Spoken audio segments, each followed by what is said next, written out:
دوستو آج سے 570 سال قبل یعنی 1453 میں ایک ایسی عظیم الشان جنگ لڑی گئی جس کا انتظار مسلمانوں کو پچھلے 700 سال سے تھا۔ یہ ہے دنیا کا سب سے مشہور اور عظیم الشان شہر قسطنطنیہ، جو کبھی رومن امپائر جیسی سپر پاور سلطنت کا مرکز تھا۔ یورپ میں اس سے زیادہ دولت مند اور طاقتور شہر کوئی بھی نہیں تھا۔ یہ عیسائیوں کے نزدیک اتنا مقدس تھا کہ آرتھوڈوکس عیسائی تو دعا بھی قسطنطنیہ کی طرف منہ کر کے مانگتے تھے۔ لیکن آج یعنی 1453 میں اس شہر کا زیادہ تر حصہ کھنڈر بن چکا تھا اور یہ عظیم شہر اب چاروں طرف سے سلطنت عثمانیہ کے گھیرے میں تھا۔ پچھلے 1000 سال سے اس شہر کا 23 بار محاصرہ ہوا، لیکن کوئی بھی اسے فتح نہیں کر سکا تھا۔ 15ویں صدی ہی کی بات ہے کہ عثمانیوں کا ایک 19 سالہ نوجوان سلطان تھا جس نے ایک دن قسطنطنیہ کی دیواروں کی مضبوطی کو جانے بغیر اس پر حملہ کر دیا۔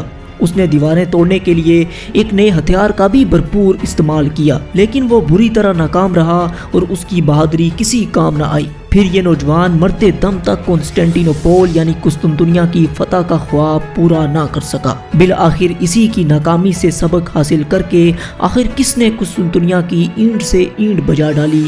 آئیے جانتے ہیں آج اس عظیم الشان جنگ کی مکمل داستان آج کی اس ڈیٹیلڈ ویڈیو میں۔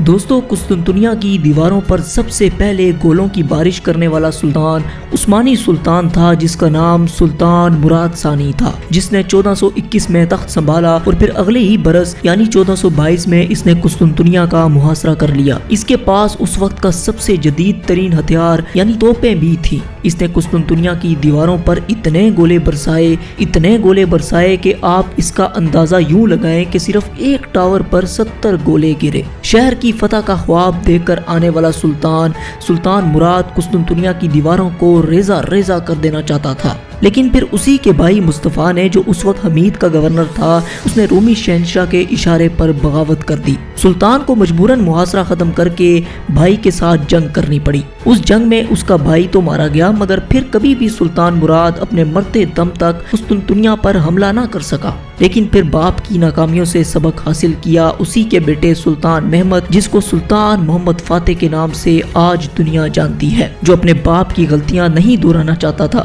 سلطان محمد فاتح نے قسطنطنیہ پر حملہ کرنے کی 2 شرائط رکھی۔ وہ یہ چاہتا تھا کہ اگر قسطنطنیہ فتح کرنا ہے تو اپنی ریاست میں مکمل امن کا ہونا ضروری ہے، چاہے کچھ بھی کرنا پڑے۔ اور دوسری شرط یہ تھی کہ اپنی توپوں کو اتنا طاقتور بنایا جائے کہ قسطنطنیہ کی مضبوط دیواریں ان کے گولوں کے سامنے ریت کا ذرہ ثابت ہوں۔ پہلی شرط پورا کرنے کے لیے سلطان کو اتنی کاوش نہیں کرنی پڑی، کیونکہ جانشینی میں اس کے مقابلے میں 2 بھائی تھے جو پہلے ہی مارے جا چکے تھے، لہٰذا بغاوت کا دور دور تک کوئی چانس نہیں تھا۔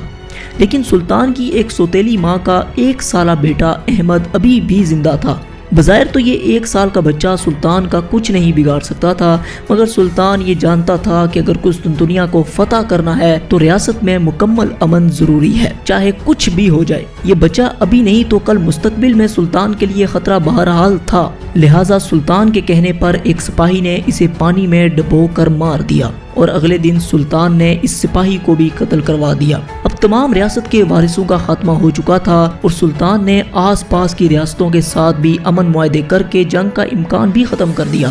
تو یوں سلطان محمد ثانی پہلی شرط کو کامیابی سے پورا کر چکا تھا اور اب باری تھی دوسری شرط کی، یعنی اسے ایک ایسی توپ چاہیے تھی جو شہر کی اونچی اور مضبوط دیواروں کو توڑ سکے۔ چنانچہ 3 ماہ کی محنت کے بعد ایک بہت بڑی سپر گن تیار کر لی گئی جس کا دہانہ 30 انچ کا تھا۔ ٹیسٹنگ کے وقت جب اس توپ سے گولہ فائر کیا گیا تو اس کی آواز اتنی اونچی تھی کہ 10 میل کی دوری تک سنائی دی اور اس کا گولہ 1 میل دور جا کر گرا۔ اس کے گرنے سے وہاں 6 فٹ گہرا گڈھا بن گیا۔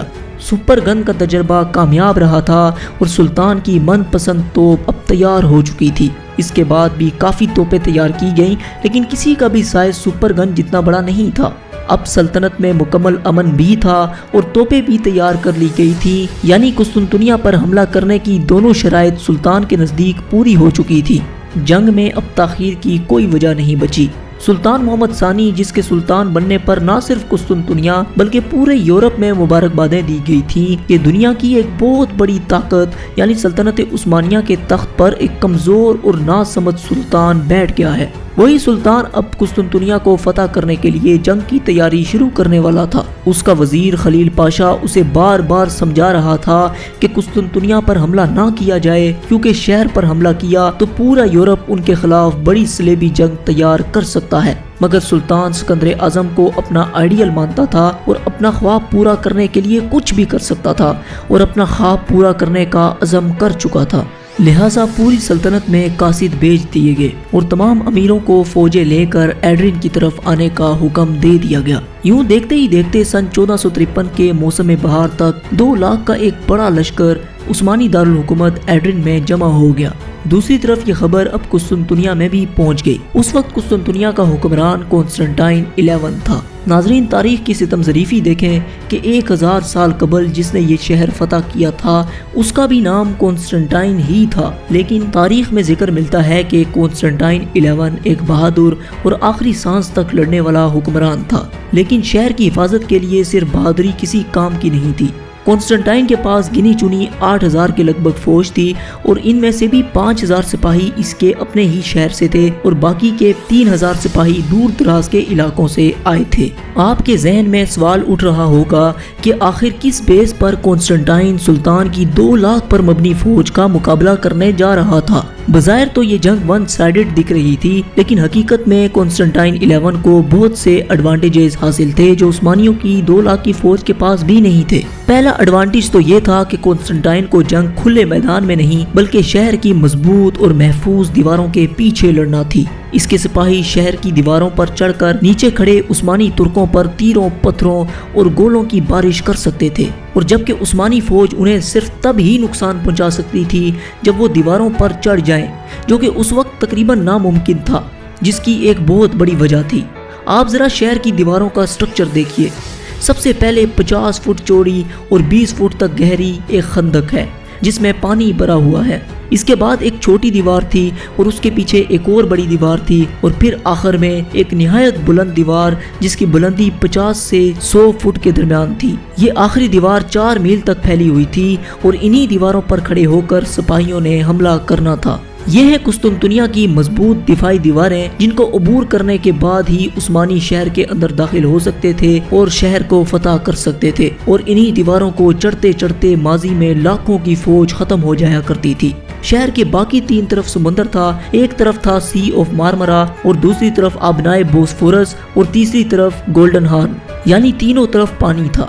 گولڈن ہارن کی طرف سے بڑھ کر اس جگہ سے حملہ کریں تو یہاں سے شہر کی دیوار بہت کمزور تھی، مگر قسطنطنیہ کے محافظوں نے ٹھیک اس جگہ ایک 30 ٹن سے بھی زیادہ وزنی زنجیر دونوں طرف سے جوڑ کر راستہ بلاک کر دیا۔ زنجیر کو اتارنا ناممکن تھا کیونکہ اس کی حفاظت کے لیے 10 رومی جہاز پہلے سے کھڑے تھے۔ دوسری طرف اگر یہ جگہ یعنی سی آف مارمرا کی بات کریں تو یہاں سے بھی حملہ کرنا بہت مشکل تھا، کیونکہ یہاں سمندری طوفان اکثر رہتے تھے جن سے بحری جہازوں کو سنبھالنا کافی مشکل تھا۔ کل ملا کر اگر بات کریں تو 3 طرف سمندر اور ایک طرف سے دنیا کی مضبوط ترین دیواریں قسطنطنیہ کی حفاظت کر رہی تھیں۔ ناظرین، اس کے علاوہ بھی کانسٹنٹائن کے پاس ایک ایسا ہتھیار تھا جس کو استعمال کر کے اس کی 8000 کی فوج بھی عثمانیوں کے چھکے چھڑوا سکتی تھی، اور وہ ہتھیار تھا وقت۔ وہ کچھ اس طرح کے چاہے گرمی ہو یا سردی، قسطنطنیہ کے باہر کسی بھی فوج کے لیے ٹھہرنا ناممکن ہو جایا کرتا تھا۔ لہٰذا حملے کا بہترین موسم بہار تھا، یعنی مارچ سے لے کر مئی تک کا وقت۔ اس کے بعد شدید گرمی، پیاس اور بیماریاں کوئی بھی فوج نہیں جھیل سکتی تھی اور اسے محاصرہ ختم کرنا پڑتا تھا۔ اب اگر کانسٹنٹائن صرف 3 ماہ تک عثمانی فوج کو شہر سے باہر روکے رکھے تو فتح اسی کی ہو جائے گی، اور قسطنطنیہ کے پاس اس وقت اتنی طاقت بہرحال موجود تھی کہ 3 ماہ تک عثمانیوں کو باہر روکا جا سکے، اور دوسری طرف سلطان کو ہر حالت میں 3 ماہ سے پہلے یہ جنگ جیتنا تھی، ورنہ اس کی اتنی بڑی فوج میں کھانے اور پانی اور دیگر بیماریوں سے اتنے مسائل پیدا ہونے تھے کہ جس کا اندازہ لگانا بھی اس کے لیے مشکل تھا۔ اس کے علاوہ کانسٹنٹائن کو یورپ سے بھی امید تھی۔ اس نے یورپین شہنشاہ کیتھولک پوپ سے رابطہ کر کے مدد طلب کی، مگر شہنشاہ چاہتے ہوئے بھی قسطنطنیہ کی مدد نہیں کر سکتا تھا، کیونکہ اس کی مختلف ریاستوں نے اس وقت کی سپر پاور یعنی سلطنت عثمانیہ کے خلاف آنے سے انکار کر دیا۔ سو اب کانسٹنٹائن کو باہر سے مدد ملنے کی امید بھی ختم ہو گئی، اسے جو کچھ بھی کرنا تھا اپنے ہی بلبوتے پر کرنا تھا۔ خیر 23 مارچ 1453 بروز جمعۃ المبارک کے دن سلطان کی فوج اس کی قیادت میں عثمانی دارالحکومت ایڈرن سے قسطنطنیہ کی جانب روانہ ہو گئی۔ 2 اپریل تک آہستہ آہستہ فوج قسطنطنیہ کے باہر جمع ہونے لگی۔ دوسری طرف شہر کے دروازے بھی آخری بار مکمل طور پر بند کر دیے گئے۔ 6 اپریل تک سلطان بھی قسطنطنیہ کے باہر پہنچ گیا اور وہ ایک پہاڑی پر کھڑا ہو کر شہر کو دور سے دیکھ رہا تھا، جہاں سے ہیگیا صوفیہ کے مینار واضح طور پر دکھ رہے تھے۔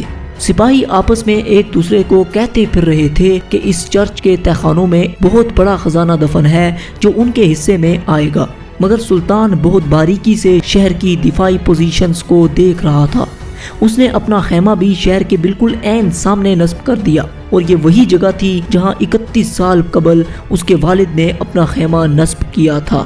قسطنطنیہ سلطان کے بالکل عین سامنے تھا اور اب اسے فتح کرنے کا وقت آن پہنچا تھا۔ سلطان اور اس کی فوج مطمئن تھی، لیکن پھر جنگ کے دوران کچھ ایسا ہوا جس نے سلطان کے قسطنطنیہ کو فتح کرنے کے خواب پر پانی پھیر دیا۔ قسطنطنیہ کی دیواروں کو جب سپر گن نہ توڑ سکی تو پھر آخر کس نے انہیں توڑا؟ شہر کے خفیہ راستے میں ایک ترک سپاہی نے ایسا کیا دیکھا جس نے جنگ کا پاسا ہی پلٹ دیا؟ ان سب سوالوں کے جواب کے لیے آپ کو ہماری اس ویڈیو کے اگلے پارٹ کا انتظار کرنا ہوگا۔ فی الحال اگر آپ کائنات کا مکمل سفر کرنا چاہتے ہیں تو اس ویڈیو کو دیکھ سکتے ہیں، اور یہ ویڈیو آپ کو ڈائناسورز کے خاتمے کی اصل وجہ بتائے گی۔ خیر، جب تک ہماری اگلی ویڈیو آتی تب تک آپ اپنا اور اپنے پیاروں کا خیال رکھیں اور چینل کو سبسکرائب کرنا مت بھولیے گا۔